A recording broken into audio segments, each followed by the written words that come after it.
sek. Leiðan minn, ertu með þetta á hreinu?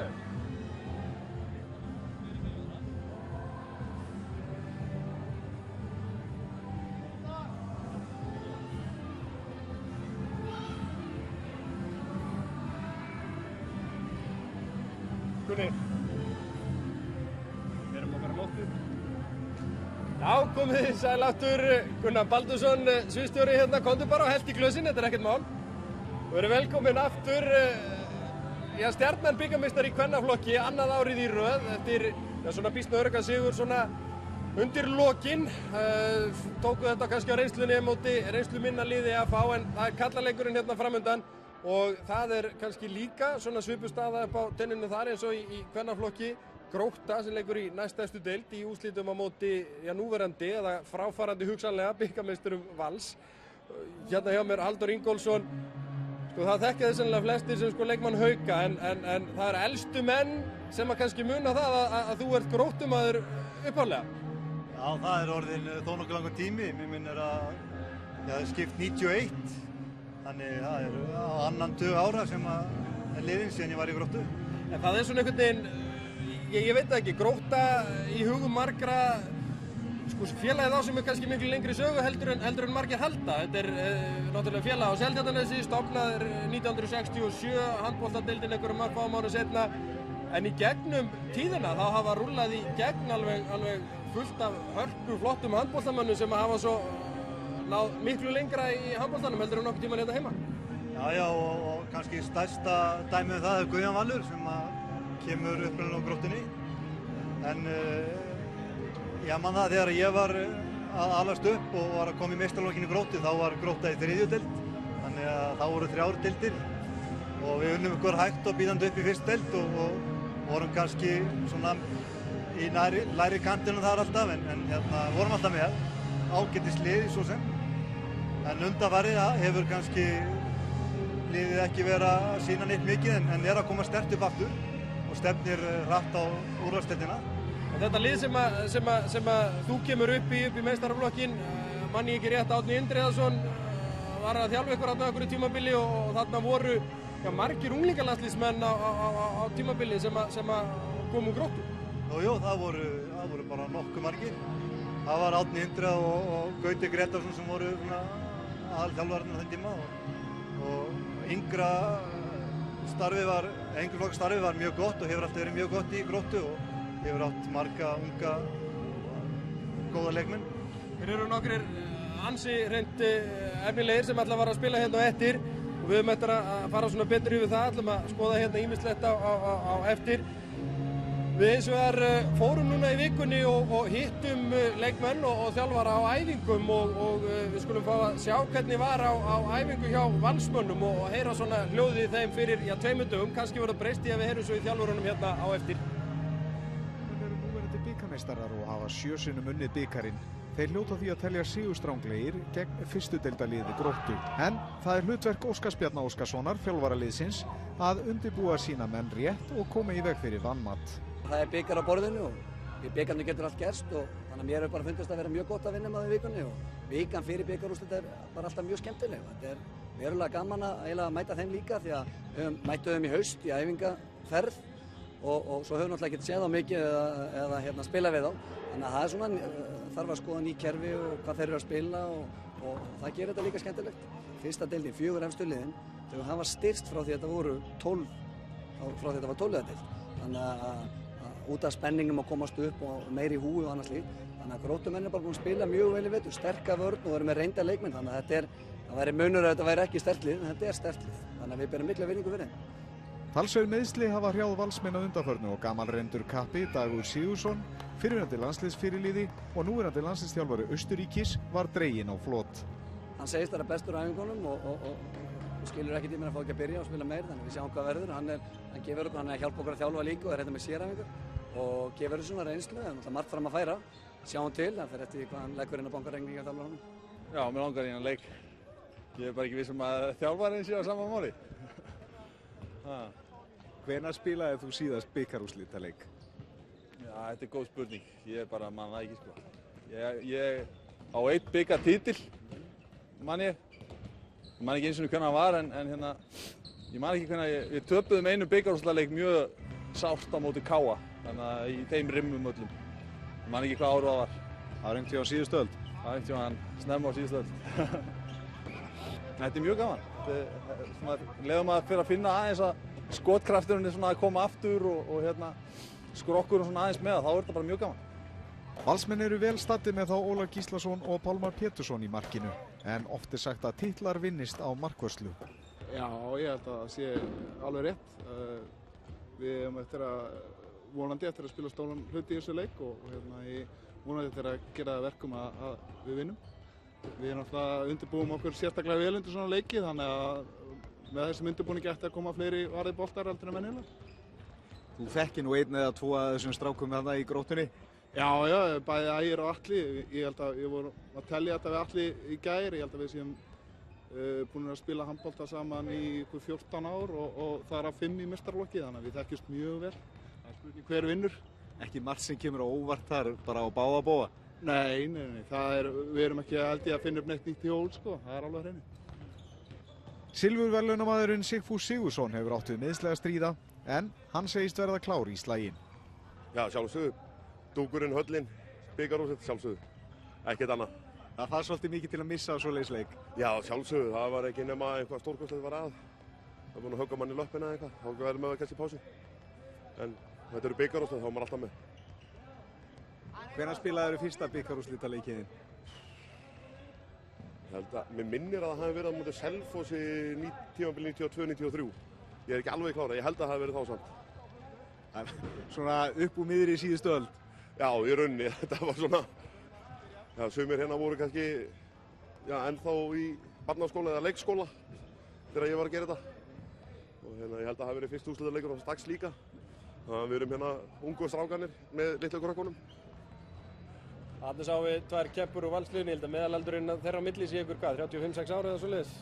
Dagur og Sigfús eitthvað pínlítið tæpur, en við sjáum kannski hérna eftir hvort hann verður með og Dagur sömuleiðis, en það er ýmislegt sem að fer í undirbúning á svona bikarúrslitaleik. Hérna voru stelpurnar að spila áðan og það þarf að rífa upp auglýsingar af gólfinu og hvað einn, og Adolf Ingi ætlar aðeins að kynna sér það mál betur. Það er rétt, Rafnkell, það er margt sem þarf að gera hér og sem að áhorfendur heima kannski sjá ekki. Hér eru menn algjörlega á útopnu við að reyna að ná því að skiptum auglýsingar, því það er ekki sömu auglýsingar á gólfinu í karla- og kvennaleikjunum. Og Böðvar hérna þessu, Böðvar, þið hafa ekkert langan tíma til að vinna við þetta? Nei, svona 3 korter í mesta lagi. Og þá þarf að hafa hraðar hendur? Já. Og hvað er það sem þið þurfið að gera? Þú sér það, við erum að rífa upp auglýsingar og setja niður nýjar. Þetta þarf að vera límt almennilega niður svo að þetta fælist ekki fyrir þeim? Já. Og er það þín ábyrgð? Já, ég er að bera ábyrgð á leikmönnum hérna. Og við erum skadabótaskyldur. Heldurðu það? Nei, vona ekki. Með hvoru liðinu heldurðu? Herru, hvoru? Ítu bara algjörlega hlutlaus? Já, ég er káringur. Er það þá ekki Gróttan? Ég veit ekki, ég vinn meira fyrir Val. Sjá. Bara báðanlegum góðs gengis. Óskar báðanlegum góðs gengis, en eins og við sjáum að þá er það margt sem að fer fram hérna á bakvið tjöldin og þetta hlýtur að vera til áður en strákarnir þurfa að fara að hita upp almennilega hérna. Já, það er með það. Nú, við svo sem lítum aðeins inn á æfingu hjá Gróttu líka, og það eru kannski ekkert margir sem að þekkja mikið til þess að Gróttu liðs. Hafa náttúrulega sjálfsög komist hérna í úrslitaleikinu, unnu Selfyssinga í alveg svakalegum undanúrslitaleik, framlengdum leik, og það eru 2 bestu liðin í fyrstu deildinni. Við skulum líta aðeins að það hvernig svona stemningin var á æfingu hjá Gróttu fyrir 2 dögum síðan. Ágúst Jóhannsson, þjálfari Gróttu, stjórnaði sínum mönnum styrkri hendi á æfingu í fyrrakvöld, þar sem ráðin voru lögð á hvernig ætti að leggja Valsmenn. Ágúst var á sínum tíma einna efnilegri handboltamönnum landsins og hér sjáum við hann aðeins 14 ára í Laugardalshöllinni að skora glæsilegt mark gegn FH á Íslandsmótinu. Skulum bara sjá þetta aftur. Og það var létt yfir mannskapnum á æfingunni og Ágúst var ánægður með undirbúninginn. Það gengur bara nokkuð vel, við vorum að koma að fundi hérna uppi áðan og svona settum þetta á fullt í dag og ætlum okkur að vera bara klára á laugardag. Það er nú ekki mikil reynsla í þessum hóp af svona leikjum? Nei, klárlega ekki. Þetta er náttúrulega mikið bara uppáldum strákum hérna sem í liðinu hjá mér og þó með nokkra svona sem hafa aðeins tekið þátt í þessu, þannig að við höfum einhverja smá reynslu. Þetta er auðvitað gaman að stýra Gróttu í fyrsta skipti í höllinni, kallamegin. Og ég er nú með 100% árangur í höllinni, við farið í einn leik og annan, þannig að ég ætla ekki að breyta því. Það er ekki margir Gróttumenn sem hafa reynsluna því að spila í bikarúrslitum. En þó er þar Ægir Hrafn Jónsson sem varð einmitt bikarmeistari í fyrra með Val og á því möguleika á að vinna bikarinn 2 ár í röð. Þetta er bara draumur. Þetta er bara sem ég óskaði. Ég sagði við bróður minn og aðra í liðin að við myndum bara hittast í höllinni eftir ár þegar ég fór fyrir Val. Og það er bara mjög. Þannig að þú ert til í slaginn? Algjörlega. Ég er íspennt. Lendir ekki svolítið á þér að vera svona, svolítið leiðtogi af því að þú hefur staðið í þessum sporum og kannt þetta? Þú hefur farið og unnið bikarinn? Jú, náttúrulega fylgir reynsla frá mér og Addi T náttúrulega hefur tekið dollunni líka, þannig að Belo er búinn að spila eflaust 2-3 gamli kallinn, þannig að ég á svolítið. Finnur Ingi Stefánsson, 21 árs hornamaður, hefur vakið mikla athygli fyrir frammistöðu sína í liði Gróttu í vetur. Hann getur ekki. Nei, hann er gríðarlegt efni. Hann er alveg drauma leikmannstjóra, hann er mikla hæfileika og gríðarlega mikið metna og strákur sem getur náð mjög langt. Hann er markahæstur í fyrstu deildinni og þykir svo snjall að menn hafa jafnvel líkt honum við annan gamlan Gróttumann, Guðjón Val Sigurðsson. Hann er bara eins og byssukúla fram og bara nýtir færið. Þetta er rosalegt efni. Hann fer alveg pottþétt út. Ef Guðjón Valur er sonur Vindsins, er hann þá sonur Vindsins? Algjörlega. Nei, þetta er alveg rosalegt efni. Ég hef heyrt það, já. Það er bara það er. Það verður nú engin annar eins og hann, en bara heiður að vera líkt við hann. Það er ekkert gaman að hýpa. En búið að ganga vel og það er bara gott. Kannski sérstaklega gaman fyrir stráka Nesinu að vera líkt við hann? Já, vissulega. Hann er náttúrulega alveg upp hérna og svona stolt Gróttunnar þannig. Einn markvarða Gróttu, Hlynur Mortens, hefur marga fjöruna sopið.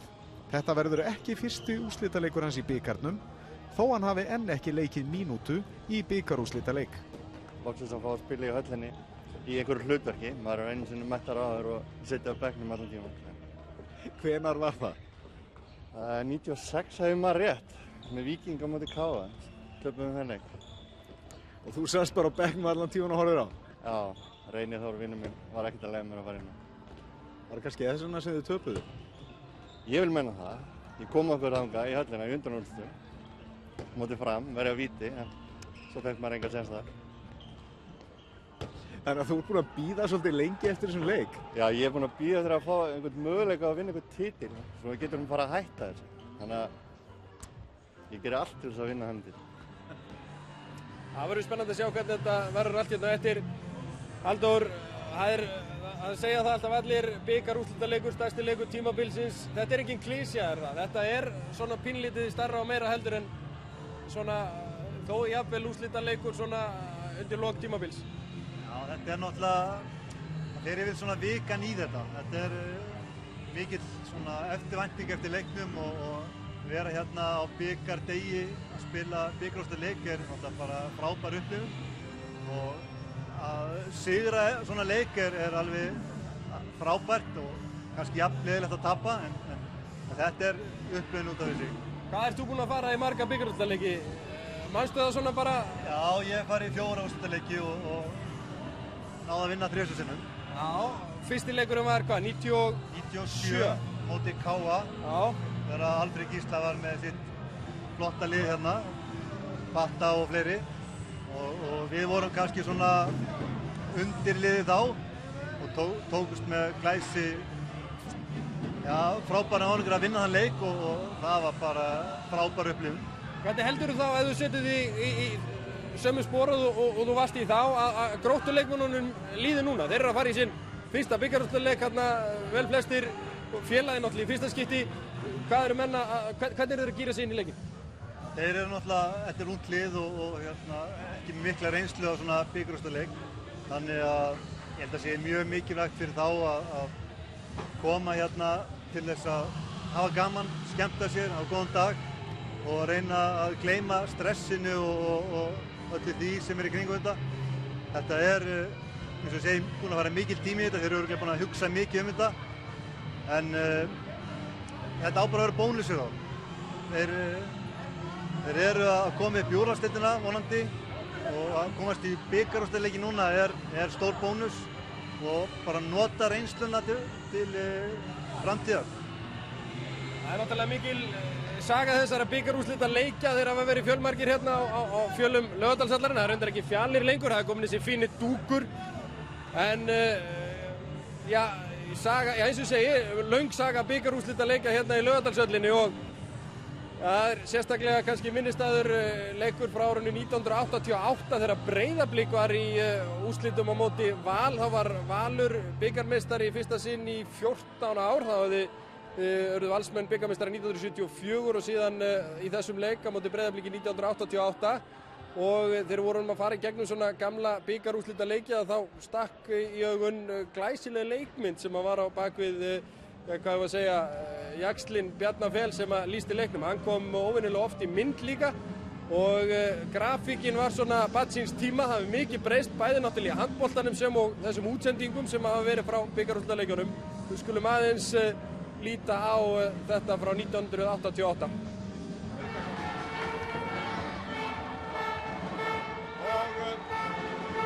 Og leikarna heldur áfram. Ræðurni Björn og aðalstjórn Liljunni. Og hér kemur Hans. Hann með skot og Einar Þorvarðarson nær að verja.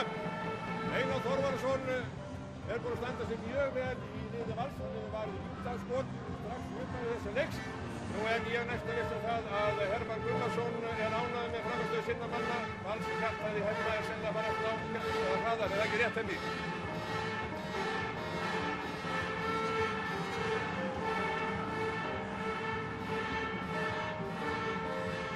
Það getur vel verið að vera létt, en þetta hörkuspennandi leikur. Ég heyri því miður ekki bóksa sem ég segir, það allt orðið vitlaust hér í Laugardalshöll. Gunnar hefur sagt eitthvað bráðskemmtilegt þarna. Það held ég. Já, Adolf Ingi hérna handan við þilið, því að eins og við sögðum, það var heilmargt sem í gangi í svona bikarúrslitaleikjum og þeir eru hérna tónlistina í bakgrunni. Það sérvalin tónlist sem fyrir þetta. Adolf búinn að kynna sér þetta betur. Það held ég, hér tónlist á fullu, það þarf að skemmta fólki og ná upp stemmingu og diskotekan hérna í dag hann Júli, hvað þarf maður af í huga þegar maður er að keyra upp stemmingu fyrir bikarúrslitaleik? Þetta er bara eitt gott partí, ég held að það sé svona mesta hugsunin. Þetta er svona restleiki og fjör og svo þegar leikurinn fer í ganga þá er þetta svona fólki til að klappa og bara svona hafa gaman, spila fyrir svona eldri og yngri liði bara. Vola mikið svona klassísk lög, það er Queen, það er Stuðmenn, þetta þarf að vera eitthvað fyrir alla. Já, þetta er svona lögin sem kemur liðið í svolítið gír. Þetta eru Queen og eitthvað svona bara sem að fólki þekkir og getur dillað sér við og eitthvað svona.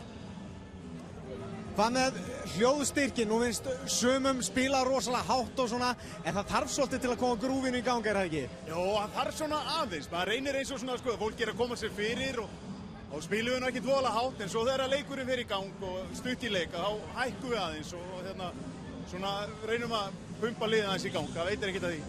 Og svo ertu náttúrulega með tilbúið í tölvunni We Are The Champions. Að sjálfsögðu, búinn að spila einu sinni í dag og gerir fasta ráð fyrir að spila það aftur og eftir.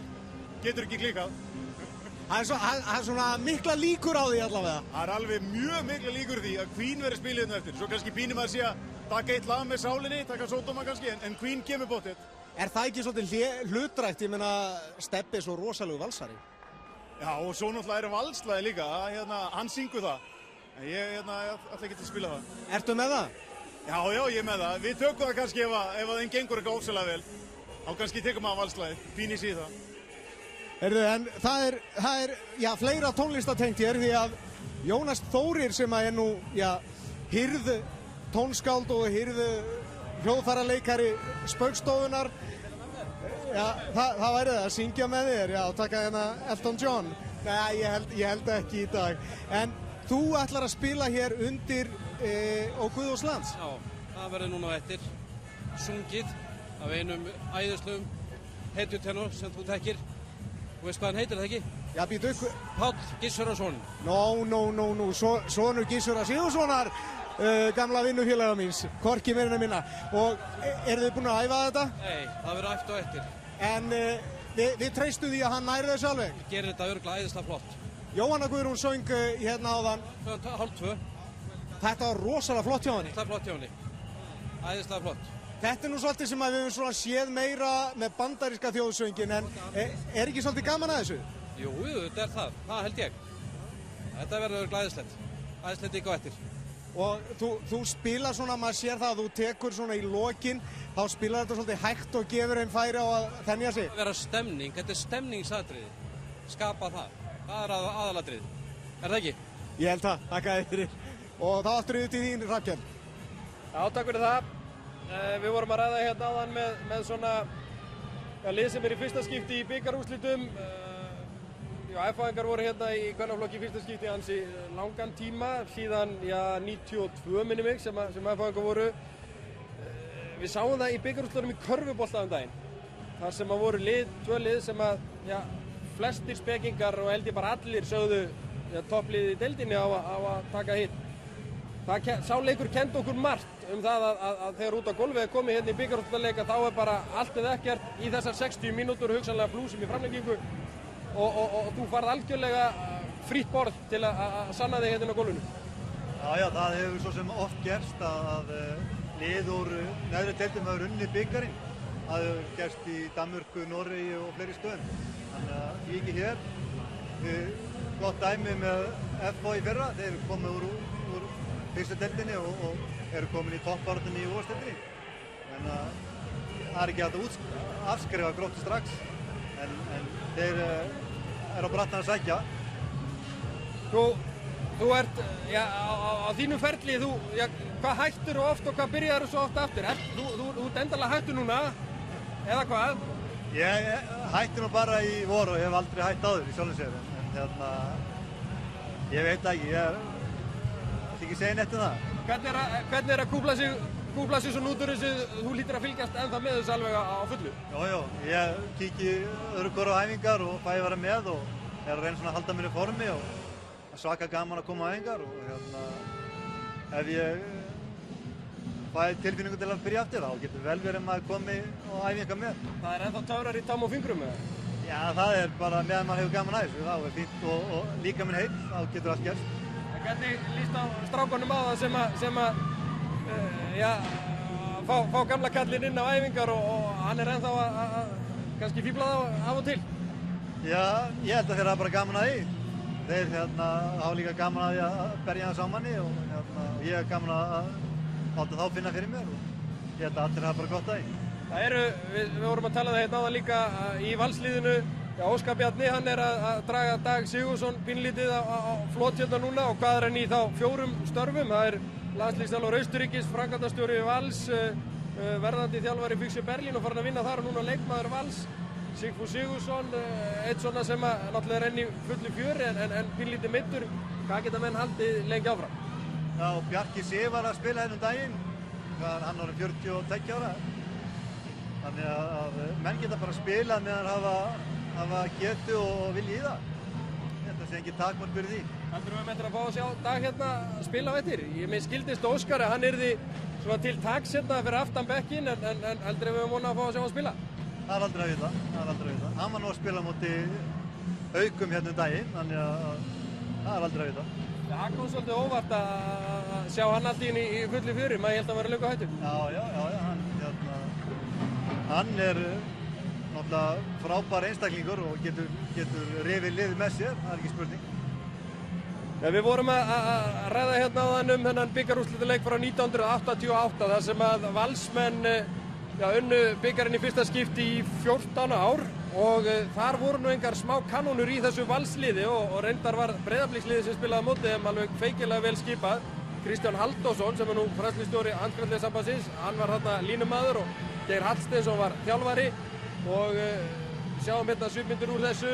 Einar Þorvarðarson, framkvæmdastjóri HSÍ, markvörður hjá Valsliðinu og Guðmundur Hrafnkelsson var í markinu á Blikunum. Þarna voru þeir sem báru nú upp í markvörslinni í landsliðinu að bítast og svo skemmtilegt að sjá þessa Júlíus Jónasson sem var hérna að lýsa með hirti fyrir leiknum áðan, Jón Kristjánsson, þetta var stór skemmtilegt lið Vals sem var þarna bikarmeistari 1988 og sjáum við Júlíus mitt í aksjón og hann var bara að liða sín tíma. Það fór ekki að fræða neinum að þarna voru beina útsendingar ræða og Valsmenn unnu þetta býsna örugglega. Ég var að tala við Kristján Halldórsson hérna áðan þessu handbolta og með þekkjan Sissa og hann var nú ekkert alltaf ánæður með það að ég var að rifja þennan leik upp. Hann sagðist eiga hann á spólu heima hjá sér en hefði aldrei hort á hann. Þannig að það er greinlegt að það eru slæmaminningar frá bikarúrslitum líka. En við vorum jafnframt að rifja það upp hérna áðan. Þú nefndir Guðjón Val, hann er uppalinn í Gróttu, fór svo til Káa og þaðan svo til útlanda. Það er einn leikmaður sem að, hann er elskaður og dáður af íslensku þjóðinni í dag. Strákur sem kom á 17. ári á Seltjarnarnesið og hann nú ekkert kannski mikið fyrir mann að sjá þegar hann kom, Alexander Pettersson. Hann kom og blómstraði hjá Gróttu. Já, hann kom mjög ungur til Gróttu og aldist þar upp og frábær leikmaður. Og hann var kannski yfirburðamaður í Gróttu á sín tíma og það var aldrei spurningum að hann færi í atvinnumennskuna og mjög gott fyrir íslenska landsliða að fá hann sem íslenska ríkisborgara á sín tíma. Og þarna sáum við svo rétt í lokin Davíð Ólafsson skora mark fyrir Gróttu. Þetta var úr Evrópuleik á móti Sävehof frá Svíþjóð 2003 að mig minnir, að veturinn 2003-04 og Davíð held ég á skýrslu hjá Valsmönnum í dag, þannig að hann gæti verið hann er einn af þessum mönnum sem hefur spilað með báðum liðum. Atli Rúnar Steindórsson, leikmaður Gróttu, gamall Valsmaður og mikill félagi Óskars Bjarna og fleiri þarna í liðinu. En mér skilst að Adolf Ingi Erlingsson sé búinn að finna eitthvað umræðuefni hérna út á gólfi. Við skulum kíkja til hans. Haldi ég, hér er Helga Magnúsdóttir hjá mér. Helga, mikill erfæðingur og reyndasti hvað heitir það? Eftirlitsdómari, eftirlitsmaður okkar Íslendinga búinn að vera á mörgum stórmótum í útlöndum. Helga, svona leikur eða svona bikarúrslitaleikir, það er margt sem að þarf að hafa í huga í samtöku þá er það ekki, svo allt fari rétt fram. Jú, það er margt sem þarf að hafa í huga. Það þarf til dæmis að passa upp á að markmennir sé ekki einslitum treyjum. Það þarf að passa upp á að númerin séu rétt og skýrslurnar og það er að mörg að huga. Svo í leiknum sjálfum þurfum við að fylgjast með frammistöðu dómarana og við þurfum að fylgjast með bekkjónum og skiptisvæðum. Þannig að maður verður að vera alveg glaðvakandi. Það þýðir ekkert að gleyma sér bara að horfa á leikinn og njóta hans? Nei, það þýðir ekki. Fólk veltir oft fyrir sér hvaða hlutverkið þeim gegni í miðjum leiknum. Þeir eru sitja þarna á bekknum, svo sér maður stundum að þið hóið dómarana til ykkar og það eru fundahöld. Hvað eru þið þá að gera? Eru það að skamma þá eða? Nei, ekki ég allavega. Ég skamma það ekki í leiknum en það getur verið að ég gera eftir leikin. En það er ýmislegt sem það er eins og ég segi. Það getur verið einhver ábending til dómarna en ég kalla hann auðvitað ekki í þá nema að sé eitthvað að á borðinu með framkvæmd leiksins. Það ætlaði ég þá. Þið berið ábyrgð á framkvæmd leiksins, þannig að séð? Við berum ábyrgð á framkvæmd leiksins, við berum ábyrgð á skiptinámsvæðinu og við framkvæmd leiksins, bara frá að til lög. Þannig að það eru þið sem að, til dæmis ef að þjálfari klikkar á skiptingu, setur á marga inn á, þá er það þið sem að grípi þar inn í og hóið í dómarana. Já, og ef að dómarana ekki taka eftir því, þá gerum við það sjálfsögðu. En við auðvitað erum í samvinnu við borðið það að passa upp á það að ef einhver annar tekur eftir því að láta vita, en það er okkar hlutverk og dómarana sjálfsögðu líka. Þetta gekk vel áðan í kvennaleiknum, engin ástæði til að ætla annað í karlaleiknum? Nei, ég veist ekki það. Við erum með reynda menn á bekkjónum og við erum með góða dómara hérna á leiknum, þannig að ég allavega hef ekki áhyggjur ennþá. Vonum að þetta gangi vel. Líka, takk. Og það fyrir að styttast í þennan leik. Það er svona heldur betur en við skulum aðeins heyra í Óskari Bjarna Óskarsinni, þjálfara Valsmanna. Óskar! Eru komið fyririldi í maður, það eru 20 mínútur í leik. Það er bara að vera fyririldi bara alla vikuna. Mikið tilhlökkun. Já, þetta verður bara að segjast að vera. Þessi vika er mjög skemmtileg og svo kemur bara leikdagur og þetta er alltaf sérstakt og mikill fiðringur, mikill spenna og stress og allur pakkinn, allar tilfinningarnar samankomnar í einu. Dagur var að hita upp, verður hann með? Hann situr hérna fyrir aftan, ég er með 2 gamar reynda fyrir aftan, meðalaldur þar verður 33 ára, það er svona óvænt. Hann og Fúsi? Nei, hann og Davíð Ólafs. Já, ok, Davíð Ólafs. Fúsi verður með. En Dagur sem sé, þú reiknar ekki með því að setja hann inn á völlin í dag? Jú, að sjálfsögðu, hann þolir spennustuði mjög vel í svona leikjum og þekkir að vinna. Og við sjáum aðeins hvernig leikurinn þróast og málið er að ég þarf eiginlega báðum að halda, bæði Davíð og Degi. Hefði viljað vera með báða. Því ég er bara með einn vinstri hornamann og ef eitthvað gerist fyrir Baldvin þá verð ég að koma með Davíð. Og svo ef að varnarleikurinn og ákveðið spennustuði verður vandamál þá vil ég hafa Dag. Þannig að ég vil nota báða leikmennina en því miður á leyfir skýrsla bara 14 og þá nota ég þessa aðferð. Þannig að þeir sitja þarna og vonast til að hinn fá ekki að spila. Já, það er þannig. Góði félagar en allir vilja spila. Hvernig er spennustigið í hópnum? Maður veit það aldrei, það er alltaf erfitt að lesa, það verður bara að sjá hvernig leikurinn þróast. Mér finnst þeir mjög flottir en þú veist aldrei hvernig það er svo þegar það komið út í leikinn. Þú verður ekki að sjá hvernig hann þróast sko. En hérna, þetta er náttúrulega bara hrikaleg tilhlökkun að koma í svona leik og þú veist aldrei hvernig gerist aftur, þannig að þú verður að njóta þess. Þó við séum hérna í annað sinn núna, það liður 10 ár síðast frá 98 til 2008 og menn verður bara að njóta hver einustu mínútu og spila þessa leiki. Þetta er bara úrsta leikur og engan aumingjaskap. Gangi ykkur vel og skemmtuðu vel. Já, takk hérlega, það verður ekki alveg öruggt. Höfum það með Óskar Bjarna og þá er aðtöða hvort að Ágúst Jóhannsson sé hérna einhvers staðar, þjálfari í Gróttu. Nei, heyrðu, hann er hjá Hrafnkeli, þannig að við skulum nú bara senda boltan hanga yfir. Ágúst, þeir voru borubrattir í vikunni, hvað fyrir 2 dögum þegar við töluðum við ykkur á æfingu. Nú voruð þið komnir inn í höllina, hvernig er svona líðanin og stemningin? Stemmingin er bara mjög góð, menn eru auðvitað að mættir inn til þess að selja sér dýrt, við gerum okkur auðvitað grein fyrir því að þetta er gríðarlega erfitt verkefni, við erum að spila við, sennilega svona mínum að þetta er besta lið landsins og við erum deilt fyrir neðan, en menn ætla að leggja sér fram og gera allt sem við getum til þess að vinna þennan leik. Er það ekki, í sjálfu sér kannski pínlítið, gott, jú, að vera litla liðið, þar að segja það býst kannski enginn við neinu, en það verður náttúrulega þeim sætara þegar vinnið farið svo. Klárlega er það þannig, en ég er með 22 manna hóp hérna og við erum svo sem ekkert að veltaði mikið upp úr því hvað fólk heldur og hvað fólk trúir. Við höfum trú að við getum vunnið leikinn, en auðvitað þarf alltaf að ganga upp til þess að við vinnum, það er klárt mál en við ætlum alltaf að gefa okkur 110% í verkefni og ef hlutinni falla með okkur þá getum við klárað þetta. Hvernig er staðan á leikmönnum? Þeir eru náttúrulega allir klárir í slæginn, það verður engin veikur eða meiddur þegar svona leikur er í húfi. Þeir þykjast alltaf allir vera klárir, nei, það er engin meiðsli og menn eru bara klárir, fullir tillökunar og ég segi, við ætlum bara að njóta dagsins en leið að innbyrða sigurinn. Þetta er náttúrulega í fyrstu skipti í sögu félagsins sem liðið er í bikarúrslitum. Það hlýtur að vera svona stemning í bæjarfélaginu fyrir þessu leik og því að sjá liðið sitt loksins hérna í alvöru úrslita leik. Já, klárlega. Það búið mikið stemming bara í vetur í okkur hefur gengið vel í fyrstu deildinni og stemmingin hefur svo stigmagnast núna fyrir hennar bikarúrsleik og við sjáum það er að vera fullt okkar megin í stúkunni, gríðarlega góð mæting og mikið stemming. Þannig að það er engin spurning, það er mikið líf í handboltanum út á Nesi. Ágúst, ég óska þér og þínu liði góðs gengis hérna eftir og njótið dagsins eins og þú ert búinn að segja hérna. Takk fyrir það kærlega. Og mér skilst að Adolf Ingi sé búinn að krækja í Dag Sigurðsson sem er sjálfsagt að hitta svona upp, vona það að ég veit ekki hvort að voni það að gangi illa í varnarleiknum og hann þurfa að koma inn á en hann vonar kannski að hann fái tækifæri hérna í einum bikarúrslitaleiknum. Það er rétt, hér er maðurinn með langa titilinn. Dagur Sigurðsson, fyrrverandi landsliðsfyrirliði, núverandi landsliðsþjálfari Austurríkis og að fara að spila í bikarúrslitaleik kannski. Þú átt eftir að sitja það fyrir aftan og vonast til að það gangi svo illa í varnarleiknum og þú þurfa að koma inn á.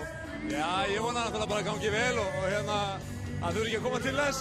En vissulega kýtlar aðeins að fá að spila. Það er að komi fólk í höllina og það er búin að fara í gegnum uppbytunarrútínuna og svona þá verður maður bara einfaldlega heitur á þetta. Það er einhvern veginn bara gerist það sjálfsög. Ég meina að þú meiri sig orðið sveittur sko. Já, það er bara meiri sig orðið þannig. Þetta er mikill fílingur í þessu. Eins og segir, þetta kýtlar svolítið ennþá eftir alla þennan tíma. Já, ég er líka svona bara að velta fyrir mér ef að því ég yrði sko og ég myndi spila vel, hvað Gummi ætlar að gera? Ég geti lent sem á vandræði með leikaprógrami í Austurríki. Það er yfir málið, Snorri Steinn náttúrulega er svolítið tæpur að þá vantar kannski mann með reynslu á miðjuna. Þetta hljóta að vera bara, þetta hljóta að vera næsta skref. Spilandi landsliðsþjálfari. Ertu búinn að setja eitt og eitt á æfingum núna? Hvað segirðu? Ertu búinn að setja 1 og 1 á æfingum? Já, alveg ótrúlegt. Þetta er svona aðeins að koma. Öxlin í lagi? Já, þetta er svona allt meira og minni í lagi bara. Þakka til að sjá þig ef það verður. Já, takk. Og þá aftur yfir til Hrafnkels. Já, þetta getur orðið athyglisvert eins og Dagur var nú að grínast með þarna. Ef hann spila vel, hvað ætlaði Guðmundur Guðmundsson að gera? Það getur orðið árekstra. Landslíkþjálfari Austurríkis að spila fyrir íslenska landsliðið, en já, hver veit? Það er gaman. En svona, já, hérna, eins og við erum búin að vera að tala um, Ágúst benti á það, hérna, þjálfari Gróttu, að hans mati væri Valur sennilega sterkasta hópurinn í dag. Þínir menn Haukar náttúrulega búin að vera á feiknaflugi núna eftir áramóti, kannski eftir að losna undan loki Evrópukeppninnar, svo maður segja. En svona, hvernig sérðu fyrir þér annan leik hérna á eftir Valur, öðru sæti í efstu deildinni, Grótta, efsta sætinu í fyrstu deildinni að berjast að komast upp. Hvernig sérðu þetta spilast? Hvað þarf Grótta að gera svona til þess að eiga möguleika? Já, náttúrulega á pappirnum á Valur að vinna auðvöldan leik, en ég veit það að fyrir Íslandsmót þá vann Grótta Val í æfingamóti, þannig að allt getur gerst. En Grótta þarf að passa að halda hraðanum niðri. Valsmenn eru mjög sterkt hraðaflugslið og það er þeirra sterkasta vopn. Og mjög snöggir strákar, spila hraðan bolta. Og það þarf Grótta að passa vel upp á að halda hraðanum niðri. Ég spurði Ágúst að því hvort að það væri kannski gott að vera litla liðið og það býst ekki við neinu og þeim sætar yrði það þá ef að þeir standa á efsta þrepi með bikarinn í höndunum. Heldur að það spili inn í hjá Valsmönnum að þeir séu í hlutverki stóra liðsins sem að á að vinna og það sé kannski óþarfa pressa sem þeir setja á sjálfa sig þannig? Já, alveg sama hvað hver segir, þeir alltaf smá vannmatt í gangi. Þeir eru að spila móti lið í fyrstu deild og þeir reyna að taka á því að vera ekki með vannmatt, en það er alltaf smá vannmatt og það er eitthvað sem gæti orðið þeim hættulegt, en þeir reyna alltaf bara yfirstiga það og spila sinn leik. Grótta verður að spila sinn allra besta leik til þess að eiga séns og vonandi ná þeir að gera það og fáum hérna spennandi leik. Þórir að spá einhverju fyrir það, hvernig þessi leikur farið? Þórir að spá þínu gamla liði Gróttu sigri hérna, hvernig? Það er mjög erfitt að spá Gróttu sigri, en ég vona að þeir standi sig sem best. Það er einmitt að sjá hvað setur að fyrir að stýttast í það að leikmenn komi hérna inn á og séu kynntir fyrir áhorfendum. Adolf Ingi Erlingsson ætlar að lýsa leiknum hér með Gunnari Magnúsinni, þjálfara HK. Við látum þetta gott heita héðan og skiptum á Adolf og Gunnar sem að fara yfir liðin hér rétt á eftir. Já, þakkaði fyrir Hrafnkell og það er alltaf að vera tilbúið hérna í Laugardalshöllinni. Liðin verða kölluð inn hér á völlinn eftir örskamma stund og já, Gunnar, það hefur mikið verið talað að þetta sé slagur Davíðs og Golíats. Þetta það á að vera talsverður munur á þessum liðum. Já, svona fyrirfram skilur maður ekki það, en í svona leik, úr bikarúrslitaleik, getur auðvitað allt gert, en auðvitað svona fyrirfram þetta Davíð móti Golíat og ef bæði liðsfélagarnir getur þá vinna Valsmenn þetta kannski með cirka 10 mörkum, en ég veit að Gróttumenn eru ekki tilbúinir að gefa stöðu fyrirfram. Nei, og það er náttúrulega eins og segir ef að bæði lið spila eðlilega, en við vitum að það getur gerst, bæði Gróttumenn geta í rauninni spila fyrir ofan getu og svo eins getur spennustigið orðið of hátt hjá Valsmönnum og þeir eru reynlega klikkað. Já, og í raun og veru að segja sem er kannski meiri pressa á Valsmönnum fyrir leikinn og það er svona spurning hvernig þeir höndla það, en þeir eru með mjög leikrimt lið og mikla breidd og Óskar hefur að nýta breiddina vel. Það er spurning hvort að Gróttumenn ná ekki aðeins að þeirra tempoðu niður og stýra hraðanum og það er leikar fyrstu 10-15 mínútur fyrir Gróttumenn að leika vel og reyna að stjórna hraðanum þá. Takkið vel á móti honum. Fyrstu leikmennir, það náttúrulega er mjög mikilvægt hjá Gróttumönnum. Þeir eru með menn með reynslu, fyrirlið þeirra Atli Rúnar Steinþórsson og síðan líka náttúrulega Ægir Rafn Jónsson. Eldri en 2 vetur.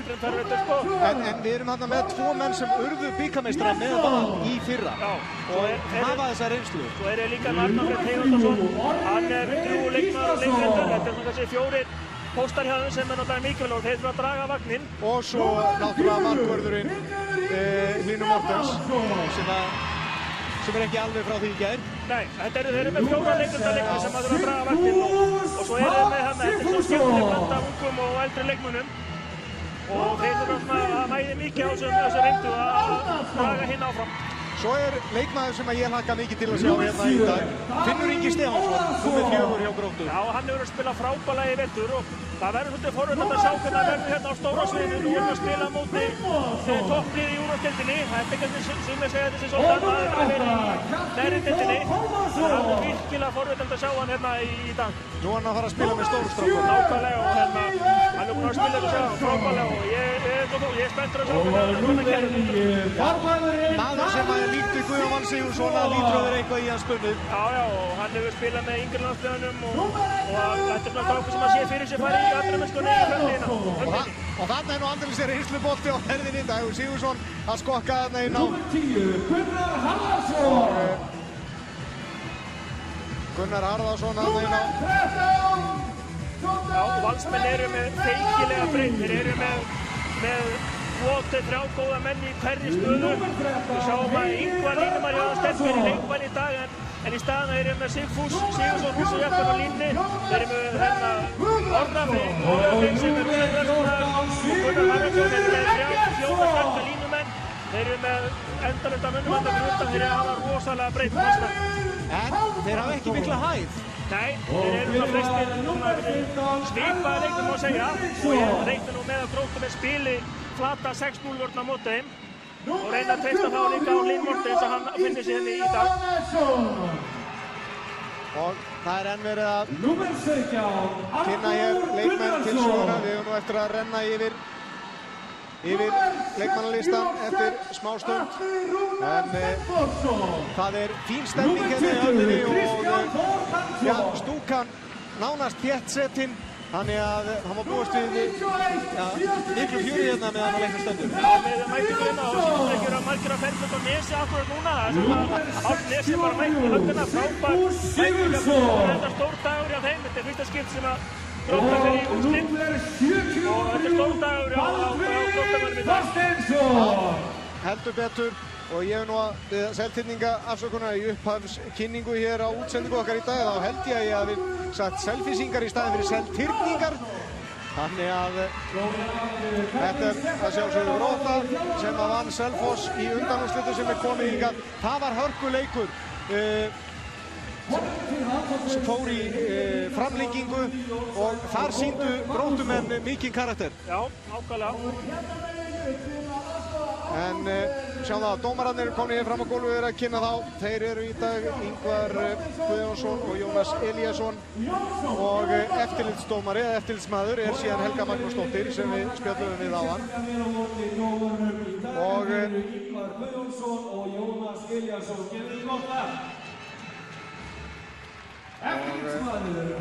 Við skulum sjá, hér er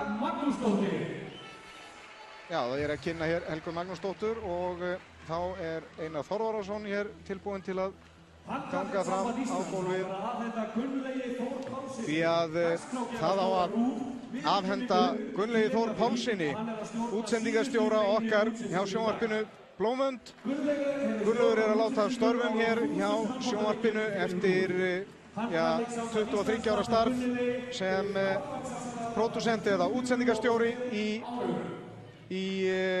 sjónvarpinu hér í íþróttunum og hans síðasta verkefni verður að stjórna útsendingunni á karlaleiknum, á leiknum hér á eftir og við þökkum honum að sjálfsögðu fyrir langt og gæfuríkt samstarf, farsælt.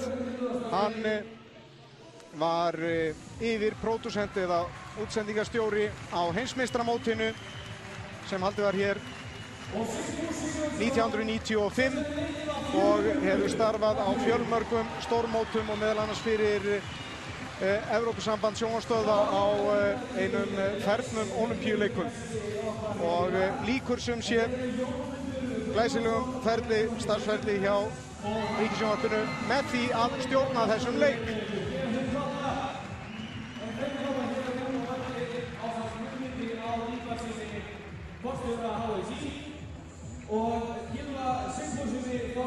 Og þá það heiðursgestirnir sem heilsa upp á leikmenn og ja, Gunnar, sjáum hér, spennan auðsjónlega til staðar.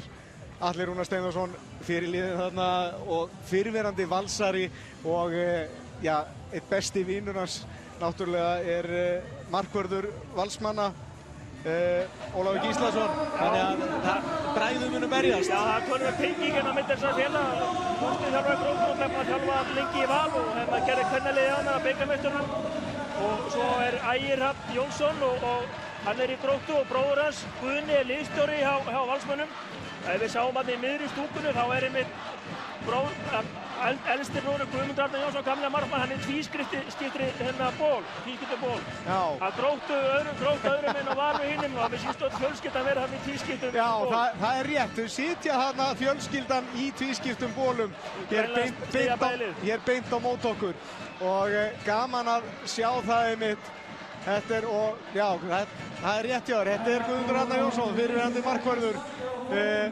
Þarna sjáum við það, Guðmundur Arnar og fjölskyldan, foreldrarnir, öll í tvískiptum bólum. En þá það Gissur Páll Gissursson sem ætlar að syngja þjóðsönginn og undirleik Jónasar Þóris.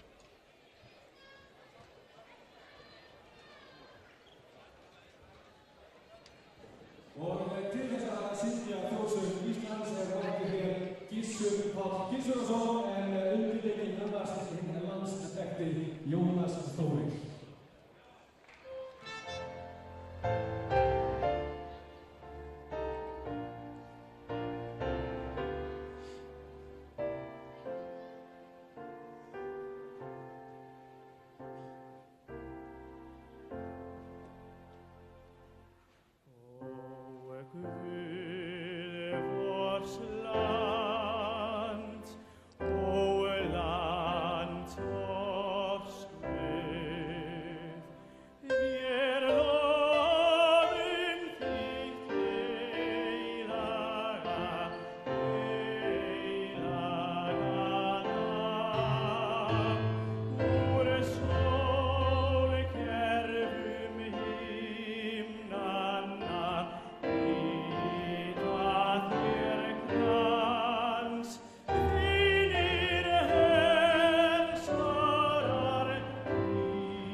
Það glæsilega gert hjá Gissuri Páli Gissurarsyni og maður nú komin á þann aldrum að fyrir alltaf í ættfræðina, þannig að þetta nú sonur Gissurar Sigurðssonar, fréttamanns á Bylgjunni og glæsilega gert hjá hann rétt eins og hjá Jóhanni Guðrúnu sem söng fyrir kvennaleikinn. Og það allt til reiðu hér, stemmingin komin í hámark hér fyrir leik. Það bikarúrslit karla. Verða það Valsmenn sem verja bikarmeistaratitilinn eða tekur Grótta þetta í fyrsta skipti. Grótta í fyrsta sinn í bikarúrslitum og Gunnar, það er oft sagt að það er erfiðast að búa til hefðina. Já, en einhvern veginn verður maður að búa til þessa hefð og það er kannski hlutverk þeirra hérna í dag og eins og sagði hann á reiknaði með að Grótumenn spili 6-0 frekar afturleikandi vörn á Valsmenn en það verður svolítið forvinnanlegt að sjá hvernig óskapmenn ætlar að byrja þetta í dag. Hvort hann verði með svipaða vörn 6-0 eða hvort hann hafi spilað svokallega 5-1 vörn með Baldvin fyrir framann og reynir þá að setja hann á svona sterkasta vopn Grótumanna, Arnar Freyr Theodórsson. Það er spurning hvort hann gerir. Og eins og sagði hann, þá svona fyrstu 10 mínúturnar gríðarlega mikilvæg fyrir Grótumenn að þeir byrji hérna vel. Ég er svona að segja svona lykilatriði, bæði þessi lið eru með sterkar varnir og þessi styrkleiki Gróttu er vörn og markvarsla og það er gríðarlega mikilvægt hjá Gróttumönnum að vera fljótir aftur og komast í vörn. Hleypa ekki Valsmönnum í sín hraðuhlaup, það er svona það sem maður óttast mest, að Valsmenn ná í sínum hraðuhlaupum. Hreinlega bara keyrið þá í kaf. Keyrið þá í kaf. Já, þetta er mjög stór spurningu það hvernig Ágústi hefur tekist að stilla inn spennustigið hjá Gróttumönnum því að við höfum svo oft séð að þessi svo kölluðu minnilið þegar þau koma hérna í höllina að þá komstu að þetta er svolítið stórt svið. Nákvæmlega. Sigfús Sigurðsson byrjar inn á, hann er búinn að vera meiddur síðustu vikur. Það verður fróðilegt að sjá hvernig standið á honum er, en hann er mikilvægur fyrir Valsmenn, varnarlega og sóknarlega. Alveg óbóðslega og sjá þetta er nú engir smá kallar sem berjast þar. Hann og Ægir Hrafn Jónsson þarna inn á línunni. Ægir Hrafn er náttúrulega 2-2 á hæð og Sigfús litlu minni og það er sjáum hér Hjalti Þór Pálmason, stór og sterkur, spilar út í hægra megin hjá Valsmönnum. Þeir eru ekki með örvhendaskiptu. Nei, Hjalti Gylfason er ekki með í dag. Nei. Hann og hans kona eignuðust barni í morgun og hérna eru vantarlega upp á fæðingardeild. Óskum við til hamingju með það. Að sjálfsögðu. Þannig að Hjalti Pálmason byrjar leikinn hann að hægra megin fyrir utan. Og þá Sigur Eggertsson með skot og mark. Fyrsta markið í leiknum og það er Sigur Eggertsson sem skorar það. Rosalega snöggur og erfiður og það náttúrulega við sjáum að sérstaklega þessir tveir menn sem eru meðan fyrir utan Sigfús Sigurðsson, nei hérna segi ég Sigfússon og Sigur Eggertsson. Þeir eru gríðarlega snöggir. Þessar hlíðarfintur þeirra eru skelfilegar fyrir varnarmenn. Og mikill sprengjufjöld. Við sjáum að Valsmenn byrja í 5-1 vörn eins og við talaðum að hann. Með Baldvin fyrir framann og reyna að trufla Arnar Freyr Theodórsson sem er fyrirfram þessi þeirra sterkasti maður. Og Arnar Freyr hérna með bolta reyna að rífa sig lausan og Baldvin hangir í honum og það er dæmt aukakast. Og það er svolítið hissa á að sjá þennan fara inn en sjáum til. Svo er Atli Rúnar Steinþórsson fyrirliði, tekur hér aukakastið og dettur inn á línuna. Varð bikarmeistari með Valsmönnum í fyrra og slæst þarna við Sigfús Sigurðsson segi inn á línunni. Nú Atli Rúnar og aftur brotið á honum. Og Arnar Freyr segi, Arnar Freyr og aukakast brotið þarna á Jóhanni Gísla Jóhannesinni. Sjáum það, hávaxinn strákur hann út til vinstra megin en maður lendir hann í Fúsa, hann kannski ekki að skynsalast á því stöðuna að fara upp á hann. Nei. Það frekar ekki sér hann nýta breyttin og finna einhvern aðeins lágvaxnari varnarmann. Og skotið framhjá frá Arnari Frey og Valsmenn koma fram. Og Sigurður, sjáu þessa hreyfingu hjá honum og aukakast. Nei, markið er dæmt. Fór þarna framhjá Atla Rúnari, sjáu þessa hreyfingu hjá honum. Annar marki í röð hjá Sigur Eggertsssyni. Já, þetta er það sem Gróttumenn verða að stoppa. Þeir verða að vera sneggri tilbaka og reyna að komast í fríkast og stillu varnarlega. Og staðan 2-0 fyrir Valsmenn. 2 mínútur og 45 sekúndur liðnar. Og misheppnuð sending hér á Gróttumönnum og Baldvin nær boltanum, Baldur Þorsteinsson í gegn og frábær markvarsla. Linus Mortens stimplaði sig inn. Þetta var mikilvægt að missa á ekki þarna í 3-0 strax í upphafi. Já, þetta var gríðarlega mikilvæg markvarsla hjá Linus Mortens. Frábærlega gert hjá honum. Og þá sjáum hér Brynjar Örn Árnason í skiptistöðunni hægra megin, númer 5. Fær boltan hér og Gróttumenn líka með réttenda mann í þeirri stöðu. Þá Arnar Freyr og þarna kom Finnur Ingi Stefánsson út úr horninu, er kominn hérna í skiptistöðuna, reynir að rífa sig lausan en Heimir Örn Árnason brýtur á honum. Heimir gamalreyndur Íslandsmeistari með KA en hann hefur aldrei orðið bikarmeistari. Nei, það er spurning hvað gerist inn í dag. Við sjáum að þeirra Gróttumenn eru með réttenda mann hann fyrir utan og þá verður sóknarleikurinn alltaf erfiður og styrður. Og Finnur Ingi kasta boltanum beint út af og Valsmenn koma, Heimir og hann er skotið en framhjá og fær aukakastið. Það var heppinn hann held ég. Já, ég held það líka. Þetta var svona ekki skynsamlegasta skotið. Já, það er samt, maður sér strax að það er greinilega smá skrekkur henni í Gróttumönnum í byrjun. Þeir verður að vera snöggir að hrista hann af sér. Annars verða þeir bara búin að missa af lestinni. Og sjáum hér, Baldvin Þorsteinsson leysir inn á línuna. Komið í 4-2 Valsmenn, reyna að losa þarna þessum Fúsa. Og þvílíkt mark! Það er Arnór Gunnarsson, kemur hann út úr horninu, sjáu þið þetta. Stekkur upp fyrir utan og hamra boltan í netið. Það er vel gert og góð klipping hann hjá Hjalta Pálmarsson. Það er að býra þetta til algjörlega. 3-0 er staðan, Valsmenn við vil og 4 mínútur og 45 sekundur liðnar. Skelfileg byrjun hjá Gróttumönnum. Og þá Arnar Freyr og með sendingun út í hornið og nei! Finnur Ingi setur boltan á nærstöngina. Þetta var samt vel spilað hjá Gróttumönnum, fengu hérna gott færi úr hornunum og þetta var alltaf færi sem þeir verða að nýta. Opnið hornið þarna vel fyrir Finn Inga Stefánsson. 21 árs strákur sem á svo sannarlega framtíðina fyrir sér. Þetta er frábær byrjun hjá Valsmönnum, það er reynilega tilbúin í þetta og með spennustíð rétt. Og Heimir, Sigurður og frábær markvarsla hér, Linus Mortens með annað skotið sitt. Tók þetta skot frá Hjalta Þór. Og þá Gróttumenn, Valsmenn fljótir tilbaka. Og þeir koma boltan hér inn á línuna og brotið þarna á Ægir Hrafni Jónsssyni. Og það er gult spjald. Það var vel spilað hjá Gróttumönnum og það er erfitt að halda Ægi á línunni þegar hann var boltan. Hann er mikið tröll. 2-0-2 á hæð og hann er eitthvað yfir 100 kíló hefur í grunnum. Já, nú er spurning hvort að Gróttumenn ná ekki að brjóta í sín. Já, það er Finnur Ingi Stefánsson, 6 mínútur sléttaði liðnar að leiknum og skoraði hann hér fyrsta mark Gróttunar. Ólafur til varnar og hann verður þetta! Ólafur Gíslason tekur hér fyrsta skoti sitt í leiknum og það er víti. Það var frábærlega varið hjá honum. Og Finnur byrja leikinn ekki vel, búinn að eiga skot í stöng og síðan þetta sem Ólafur ver. Og þau kjátt hann eina sendingu sem fór beint út af, þannig að það er spennustígi virðist vera svolítið hátt og hér fer Heimir Örn Árnason í gegn. Einn af þessum reyndu Valsmönnum og staðan er 4-0. Sáu við Sigurður Eggertsson þegar hann bjóð þetta algjörlega til, drói sér 2 menn. Það er erfitt að ráða við Sigurður Eggertsson 1 á 1 og hann myndast glufa í miðju vörninni sem Heimir nýtti sér vel. Þeir eru náttúrulega orðnir skítræddir við hann eftir að hann skoraði 2 fyrstu mörkin. Já. Og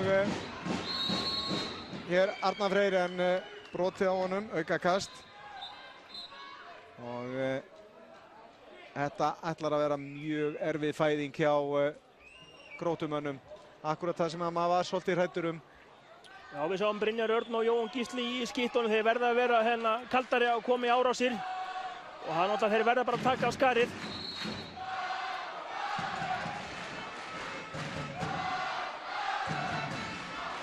Arnar og Jóhann. Sjáum það Zoltán Belani, hinn gamalreyndi. Hann verður fertugur í næsta mánuði. Lúrir þarna úti í vinstra horninu. Og þá eru konið í 4-2. Jóhann, Arnar reynir að opna horni hér, það gengur ekki. Finnur Ingi. Og Jóhann verður að taka af skarið, kemur boltanum hér inn á línuna en góð vörn þarna hjá Valsmönnum. Þetta er frábær varnarleikur og sjáum vinsluna á Valsvörninu, hún er frábær hvernig þið færa sig á boltan. Og Arnar Freyr með þetta skot en Ólafur Haukur Gíslason með annað skotið sitt. Og Sigurður Heimir, og hann ertu náttúrulega með tvo menn, Sigurður og Heimir, sko, að þegar þeir koma svona fram, getur sagt í seinni bylgju að báðir eiga það til að bara láta vaða. Gríðarlega góður skot með báðir tveir og stórhættulegir. Getur aldrei slakað á móti þeim og hér Heimir í gegn en aukakast. Gróttumenn þurfa að fá henni að vera þéttari í varnarleiknum, það er svolítið langt á milli leikmanna, þeir þurfa að vinna betur saman, það er erfitt að ráða við þessa Heimi og Sigga 1 á 1. Þeir þurfa að þétta vel og reyna að loka miðjusvæðina aðeins betur. Þetta er ekkert grín að eiga við þetta og svo með Sigfús hann á línunni. Nei, það er svo sannarlega ekkert grín. Ægir Hrafn Jónsson kominn hérna inn í vörnina hjá Gróttu. 8 mínútur liðnar á leiknum, staða 4-0 fyrir Val.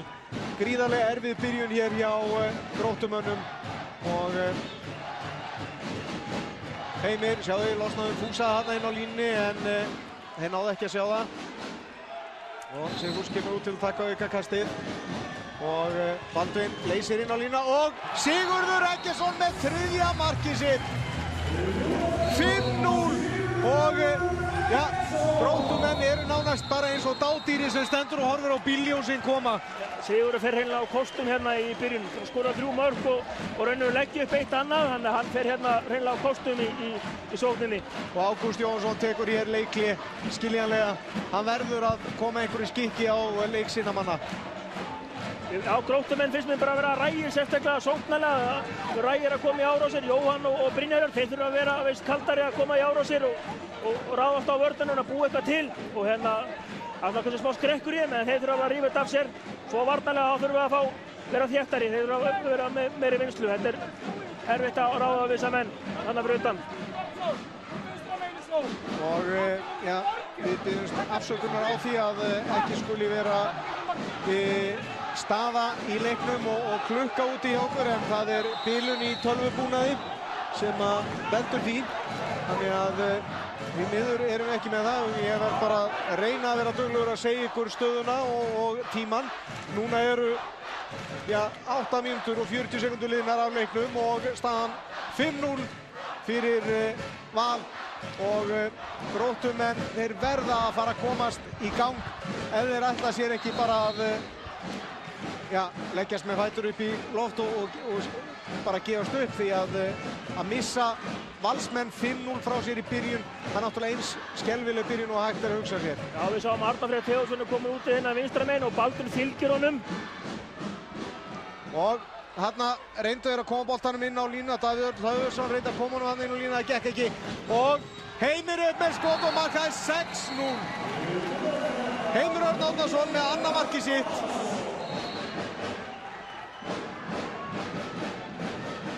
6-0 fyrir Val, 9 mínútur liðnar og þetta er bara aftaka hér í upphafi leiks. Já, Valsmenn mæta hérna virkilega tilbúin og þeir hafa ekki ætlað að vanmeta Gróttulið. Það sést greinilega hugafari hjá þeim er rétt og þeir eru klárir í þetta. Já, og Zoltán Bellani, hann leysir inn á lína, er komið í 4-2 og Arnar Freyr með skot í vörnina og býttu nú við, hér liggur, það var Arnar sem liggur hér eftir, við fengið hann að högga á andlitið frá sínum gömlu félögum. Já, mikilvægt fyrir Gróttu að fá hann í gang. Já. Sjá hér. Hver er það? Hann lendir þarna á Pálmari. Já, hann hleypur bara á vegg, lendir á Hjalta Pálma. Já, Hjalta Pálma segi Hjalta og þetta er svolítið buff til að lenda á. Það verður að segist eins og er að ég myndi finna, já, og svo kemur Fúsi og stendur við liðina á hann. Ég veit svo sem ekki hvort ég myndi velja frekar til að hlaupa á. Þetta er alveg rosalegu veggur og svo er Heimir Örn þarna við liðina á þeim og hann er, þó hann sé nú ekki í sama stærðarflokki, þá er hann rosalega harður. Og varnarleikurinn á Valsmönnum fyrstu 10 mínútur búin að vera frábær og vinslan alveg til fyrirmyndar. alveg ótrúlegt. Þið sjá það, Ólafur Haukur ekki búinn að verja nema 2 skot og þar af annað að víti, en samt hann búinn að halda hreinu. Það sýnir það að Gróttumenn koma bara skotum ekki á markið. Og Arnar Freyr reyna að koma boltanum inn á línuna á Atla Rúnar og enn aukakast, frábær vörn hjá Valsmönnum, þeir komast ekkert. Arnar Freyr með skot og þar kemur fyrsta Gróttumarkið, 10 mínútur og 26 sekúndur. Gunni sem að brjóta í sinn. Já, 6-1 eftir 10 mínútur og 26 sekúndur. Minnkaði muninn í 5 mörk, 6-1. Og nú verða þær að fara að ná upp vörninni því að hún stöðvar ekkert, eða vinnur ekki upp mun á þess að stöðva sóknarleikinn í andstæðingunum. Sigur Ægisson með skot og vel gert hér. Fyrst var það Atli Rúnar sýndist mér sem að varði skotið og síðan Hlynur Mortens, þriðja skotið sitt. Og nýsemnu línusending þarna, Jóhann Gísli með þessa sendingu og Baldvin rífur sér lausan og skorar! Baldvin Þorsteinsson með fyrsta markið sitt. 7-1. Það er vel gert hjá Baldvin en að samanskapi klaufalegt hjá Gróttumönnum. Sigfús satt eftir. Þú er hraðaflöpið 6-5 og þeir þurfa að leysa svona stöðu betur. Já. En Valsmenn voru fljótir að refsa og þetta er einmitt þessu skiptamáli, það er hraðaflöpin. Og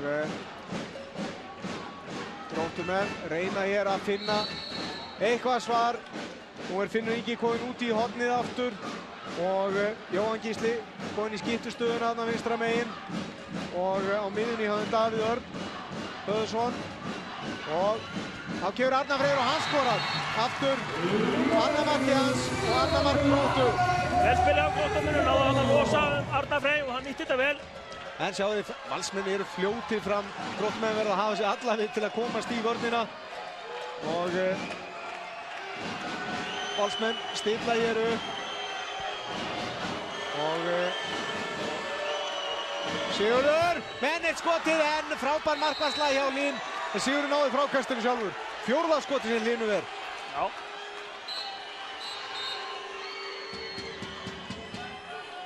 Og vel var á Hlyn Mortens en samanskapi þá þurfa Gróttumenn að vera grimmari í frákastin. Já. Það er náttúrulega maðurinn sem skýtur á ekki að ná sjálfu frákastinu. Arnar Freyr hleypur hér út og skiptir. Brynjar Árnason kemur inn í vörnina í hans stað. Arnar Freyr vildi þarna fá. Sýnist taplan eitthvað að vera raung. Já. Staðan er 7-2 vandalega. Já, það stendur 7-0 hér á markatöflunni. En það er 7-2 er staðan. Þannig að, já takk, við verðum að hafa allt á hreinu þá í sambandi við tölfræðina hér. En klukkan virkar þó alla hér og Heimir Örn með skrautlega línusendingu á Fúsa sem næri ekki að grípa og fær þarna högg á andlitið. Það er gaman að fylgjast með baráttuna á milli tröllanna tveggja, Ægis og Sigfúsar. Þetta er mikið slagsmál. Já, og þeir þekkjast. Og já, Sigurður, Hjalti og Sigurður með skemmtilega línusendingu þarna á Sigfús sem náði ekki að grípa og þeir náðu ekki að hraða upp hlaupið Gróttustrákarnir aðeins og seinir þarna. En hvað gera þeir hér? Ægir með reynir þarna sjálfur á línunni að koma síðan sendingu yfir Atla Rúnar en gengur ekki. Frábær vörn hann og sjáu Ægir nær bara ekkert að hreyfa sig með Fúsa í bakkinu. Nei, hann heldur hann vel og frábær vörn á Fúsa. Þetta er auðsterkur. Já, og hann sýnast það nú svona í meiðslunum í vetur, hafi aðeins týnst frá því Ólympíuleikunum. Já, hann var búinn að vera að glíma við meiðsli. Og er svona ekki alveg í sínu besta formi kallinn, en hann átti sinn þátt í silfrinu í Peking. Já. Þessi strákur. Þetta er mikilvæg innkomu þar. Heldur betur. Gróttumenn verða að fá meiri flota á boltan, höndin er komin upp aftur. Arnar Freyr með skotið og Hjalti verið þetta í vörninni. Já, þetta er svolítið mikið hnoð hjá Gróttumunum akkur þessa stunduna. Þeir verða að fá reyna að fá meiri flota á boltann og reyna að teygja meiri sundur. Það virkar hálf auðvelt svona hjá Valsmönnum akkur þessa stunduna.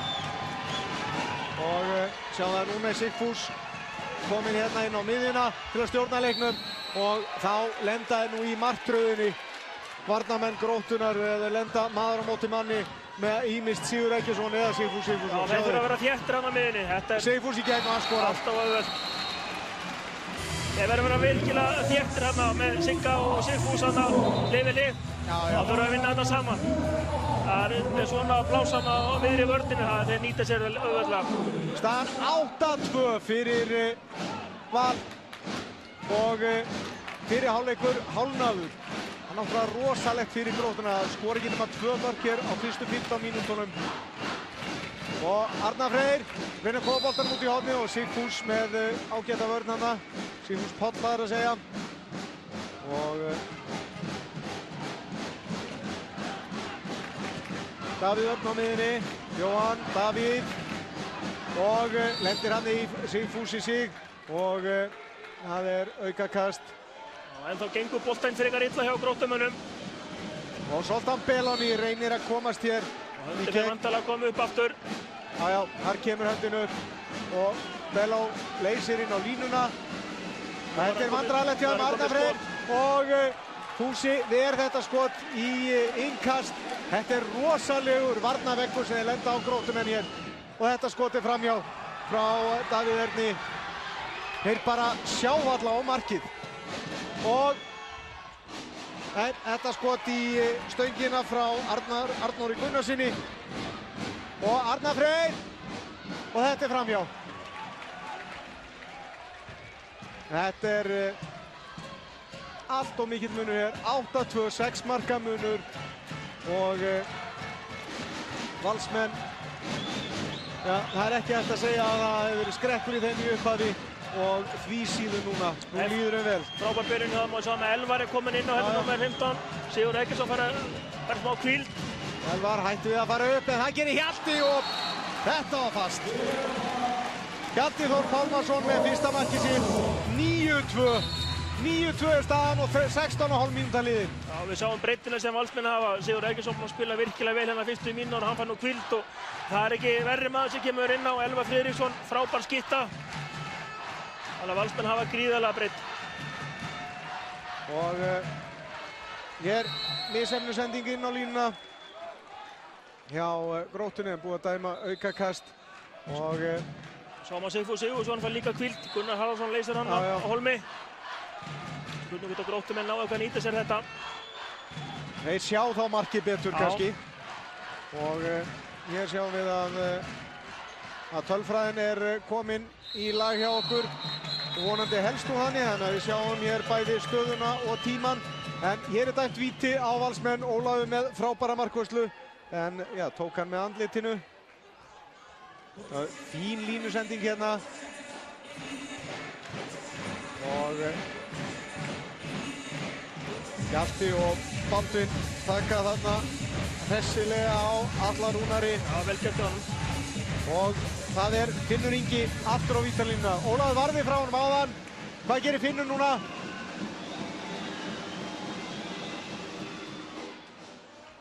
Baldvin Þór stóð þarna fyrir innan punktalínuna og dómararnir stöðu þetta, en Finnur þá og hann skorar. Fyrsta markið hans. Finnur Ingi Stefánsson og 9-3.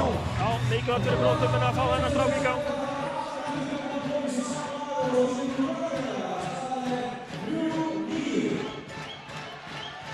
Þetta er stórt fyrir 21 ára strák sem spilar í annarri deildinni, eða fyrst deildinni eins og hún heitir núna, að koma hérna í höfninu og spila bikarúrslitaleik gegn Val.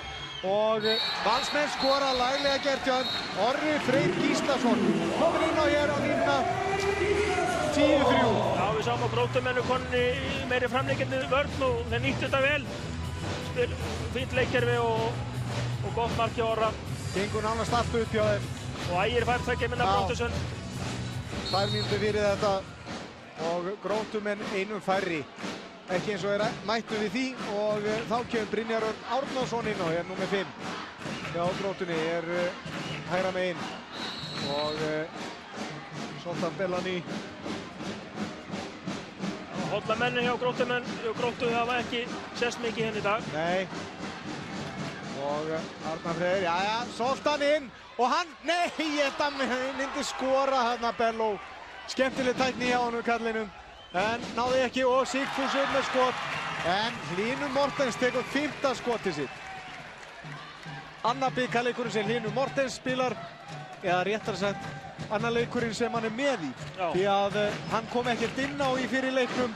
Það var, ef ég man rétt, sagði hann 96 eða 7 þegar hann spilaði með Víking gegn Káa og Reynir Þór Reynisson stóð í markinu allan leikinn og hleypti Hlyni ekkert inn á. Og það er ekki leikurinn sem Alfred Gíslason kom inn á annari löppinu og kláraði hann fyrir Akureyri. Minni það. En sá þarna Ólafur Haukur Gíslason með 3. skotið sitt, tók þetta frá Finninga og þá opnaði hornið og skora Arnór Gunnarsson með annað markið sitt, 11-3 og þetta bara aftaka hjá Valsmönnum. Þarna sést heldur betur munurinn á toppliði í úrvalsdeildinni og toppliði í fyrstudeild. Já, það er greinlega gríðarlegur munur og þú sagði hann, það er svona smá skrekkur í Gróttumönnum, finnst mér. En enga síður rósa Valsmönnum, þeir eru virkilega tilbúin í þetta og með hugafæri rétt. Það er auðvelt að koma svona hálf kærulaus í svona leik. En Óskar Bjarni og Heimir hafa greinlega undirbúið þetta mjög vel. Ekki spurningu það og sjáu þeir meira að segja. Þeir eru 8 mörkum yfir og samt sem á kemur Baldvin og tekur Arnar Freyr mjög stíft. Það er ekkert gefið eftir. Nei, varnarleikurinn var með frábær. Og nei. Við sjáum að boltinn þarf að ganga betur. Þeir þurfa að reyna að fá meira flota bolta og reyna að opna fyrir hornin. Og hendin komin upp, það er að koma leiktöf og lúmskot í stöngina og þetta mark. Atli Rúnar Steinþórsson með sitt fyrsta mark í Gamlunni í 7 mörk, 11-4. Náði hann að frákastinu.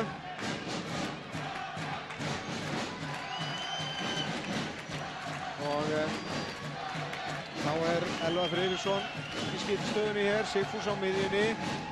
Elvar upp og Hlynur með flotta markvörslu og Valsmenn ná frákastinu. 7. skoti hjá Hlyn. Já, Hlynur að byrja inn á leiku vel. Já. Sigfús. En vandamálið bara fyrir Gróttumenn að Valsmenn koma svo fjandi mörgum skotum á markið.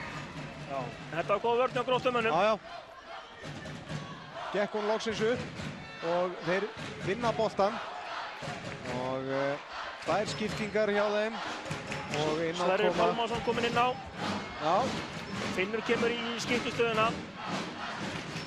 Sverrir í hornið. Finnur í skiptuna. Og þetta skot framhjá hjá Davíð Erni Hlöðusyni af vörninni. Fúsi varði þetta aftur fyrir. Sigfús hefur nú tekið 1 og 1 skot í hávörn tíðina. Ég held sveim að það sem búin að verja svipað mikið og Óli Gísla hérna í dag. Já, það er rétt. Og þá Finnur. Og jæja, þarna opnaðist Arnar Freyr Theodórsson með 3. markið sitt. Akkurat ég ætla að segja þetta gengi ekki hjá þeim. Þá allt í hennu opnaðist allt og Heimir með skot. En Hlynur ver 7. skotið sitt. Já, 11-5. Gróttumenn þurfa að keyra á Valsmenn. Þeir verða að fá einhver auðvöld mörk úr hraðablöpum. Þetta er erfitt að þurfa að stilla upp í hverju svo. En ég sjá þá í fyrsta skipti í leiknum eiginlega ná að minnka muninn. Ekki bara að svara, heldur að ná þarna 2 mörkum í röð. Það hefur ekki gerst hjá þeim áður. Og svo enn og aftur lendar hann á múrnum á miðjunni Fúsa. Þeir þurfa að sækja hans á breyttina. Það er erfitt að koma upp á Fúsa hann á miðjunni. Arnar Freyr og Davíð. Finnur. Hann hættir við að fara upp í skotið. Sama Baldvin er að trufla og hann er virkilega vel. Það er til hann yfir framann. Og, nei, broti á Davíð. Hendin komin upp. Já, hendin komin upp, það er ekkert að gerast hjá hann. Arnar Freyr með skot og það var slegið á mótónu þarna. Já, þetta er sannlega fríkast. Já, finnst það nú. En ekkert dæmt og Valsmenn fá boltann, koma hér í enn eina sóknina. Orri Freyr fer inn á línuna. Heimir í skyttustöðun núna hægra megin. Hjalti fara að hvíla sig. Þetta er Óskar rótera mönnum vel, hvílimenn. Og sjáðu hér, frábærlega gert. Elvar Friðriksson með fyrsta markið sitt, spólaði sig þarna einhvern veginn. Virkilega vel spila hjá Valsmönnum, hann leysti Sigfús inn, 4-2 og mjög pláss fyrir Elvar og hann nýtti sér það vel. Davíð raun og veru heppinn að hanga inn á, hann hékk hann aftan í honum. Og þá gefur Þorleifur Árni Björnsson númer 2 inn á hjá Gróttumönnum fyrir skiptustöðuna og líka Þóri Jökull Finnbogason, hann fer í horni í staðinn fyrir Zoltán Belani og Finnur hættir hér við að fara upp en setja boltan út í horni og það er dæmt lína þar á Þóri Jökull. Ólafur varði þetta en búið að dæma línu og Heimir Elvar og já, ég sé sveimir það á enga leið fyrir Gróttu að komast inn í þennan leik að neinu ráði eins og staðan er. Þetta er erfitt verkefni fyrir liðið eins og Gróttu greinilega að koma hérna í dag og lenda í Valsmönnum, sérstaklega þeir eru svona stendir. Elvar og Valsmenn næstu búin að missa bolta, það er komað leiktöf á og þá kemur Elvar Friðriksson með þetta skot henni yfir. Og þarna hélt vörnin vel hjá Gróttumönnum. Já. Og Finnur Ingi með þetta skot en Ólafur grípur og kemur boltan fram á Baldvin og hann skorar. Baldvin Þorsteinsson með annað markið sitt. Það vantar ekki ákafan og ákveðni með í þennan dreng þegar þó sé hangið í honum. Þetta er vel gert hjá honum, hann er fljótur fram og Valsmenn eru fljótir að refsa og ef að Gróttumenn verða svo seinir tilbaka þá endur þetta með ósköpum. Þeir verða að vera miklu sterkir tilbaka því að, þú sagði, Valsmenn refsaði þeim alveg hæl. Og frábær vörn hjá Baldvin og hann fær síðan boltan og sjáið þið markvörsluna hjá Hlíni Mortens. 8. markið hans, nei 8. skoti segi sem hann er og víti hinum einn. Brotið á Þorleifi Árna í gegnum brotinu. Frábær markvarsla hjá Hlín. Þetta er 8. skoti sem hann er. Já, hann er búinn að vera drúgur fyrir Gróttumenn í dag. Hann er mættur í dag í buxunum, gömlu buxum frá Einari Þórðarsinni og sveimir þá að það bara ekki virkað hérna. Þetta segja satt. Já. Jæja, Finnur í þriðja sinn á vítalínu og hann skorar. Vingamunin í 13-6.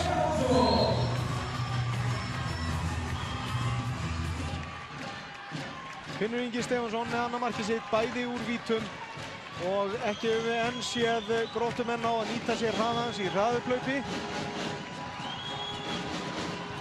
Og Elvar finna að rífa sér laus en gengur ekki. Fín vörn núna hjá Gróttinu, koninn framar, standa þetta betur og jæja, fín sending hjá Elvari inn á Orra Freyr og hann skorar annað markið sitt, 14-6.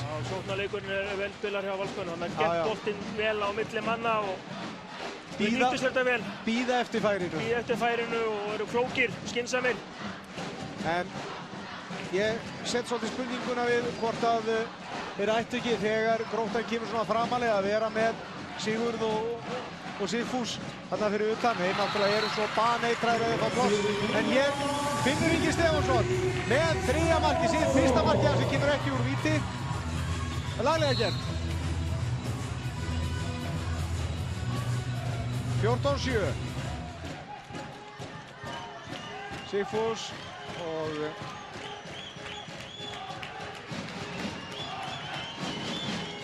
Heimir hann úti hægra megin. Við höfum oft spilað þessa stöðu bæði fyrir K.A. og Val og hann fer hér í gegn en sjáu þið markvörsluna og löng sending fram og þeir skora. Hraðuplaup loksins gegn, hraðuplaup Jón Þóri Jökull Finnbogason. Þetta var var vel varið á línni og gott hraðablöp. Þetta sem Gróttumenn verða að reyna að fá meiri hraðablöp. Þeir verða að fá svo auðvitað mörk, þetta skiptir á miklu máli, en þetta var vel gert og varnarleikurinn á Gróttumönnum er að skána. Menn eftir að hafa liðið á hálfleikinn. 9. skotið sem að Hlynur ver. Já. Hugsun aðeins eina sem greinlega að virka. Heldur betur. Og Sigfús Elvar og þá leysir Orri Freyr inn á línuna. Kom þarna út og leysti síðan inn aftur og Heimir líka, hann er komið í 4-2 og fín vörn hann hjá Gróttunni. Og Elvar var að koma leiktörn. Elvar reynar að rífa sig lausa. Sigfús með skotið, Ægir ver þetta aftur fyrir. Já, komið meiri barátta og stemning og meiri vinnsla í Gróttuvörnina. Þetta er allt annað. Heldur betur. Höndin er komin upp. Og Sigfús með skot og Hlynur ver. 10. skotið sem Hlynur Mortens ver. Stórleikur hjá honum. Og mínúta eftir af fyrri hálfleik. Og Gróttumenn geta minnkað muninn í 5 mörk. Það er nú mun skárri staða heldur en var útlit fyrir nokkrum mínútum. Já. Og Finnur Ingi og Heimir Örn brýtur á honum. Það spurning hvað er eiga Háka lengi á boltanum áður en reyna skotið. Það reyna að gefa sér betri tíma. Já. Og brotið þarna á Þorleifi Árna. Við getum þetta skjóta ekki á snemma núna. Ef við hafa getað spilað hans lengur þá verða að reyna að hanga aðeins á boltanum. Nú kemur höndin upp. Nú fá þeir nokkra sekundur í viðbóð. Finnur Ingi með skot og Ólafur ver. 5. skotið sitt. Og síðan koma Valsmenn 10 sekundur. Elvar reynir línusendinguna inn á Baldur. Hún gengur ekki upp. Og hraðablöp hinum inn. Og þeir skora! 2 sekundur eftir að fyrri hálfleik. Þegar Þorleifur Árni Björnsson skora fyrsta markið sitt. Minnka muninn í 5 mörk. 14-9. Skemmtilegur endir hér. 2 hraðablöp í röð. Og Gróttumenn náðu að skora. Vel gert hjá þeim. Þetta er mikilvægt sjálfan fyrir Gróttumenn að klára hálfleikinn svona vel. Heldur betur. Og þá er það Ágúst Jóhansson kominn niður á gólf í viðtal hjá Hrafnkeli. Já, takk fyrir það, Ágúst. Þetta var erfið fæðing, en þið eruð að komast betur og betur inn í þetta núna. Já, þetta var sem ég hræddist mest minna leik að við erum í vandræðum til að byrja með. Þeim voru óöruggir og við fengum svona auðlega hraðablöp á okkur, en við höfum verið að komast tilbaka núna. Hvernig á svo að taka á seinni hálfleiknum núna þegar liðið svona búið að taka mestu taugaspennina af sér? Við þurfum auðvitað bara að styrkja varnarleikinn og markúslöfum. Við erum alltaf búin að skora 1 eða 2 mark úr hraðablöpum. Við þurfum að fá þau, Baldvin er búin að skora Valsarnir 3-4. Þannig að þetta er dýrt. Við þurfum að bæta þessi vörnum og fá 8 mark úr hraðablöpum. Sóknin hún er aðeins í smá vandræðum þar. Við höfum svona aðeins verið að finna lausnir og kontum að vera sterkari þar líka. Ljómandi, farðu að finna lausnir og skiptum aftur yfir á Adolf. Við ætlum að reyna að fá hérna Valsmenn til að tjá sig fyrir hálfleikinn.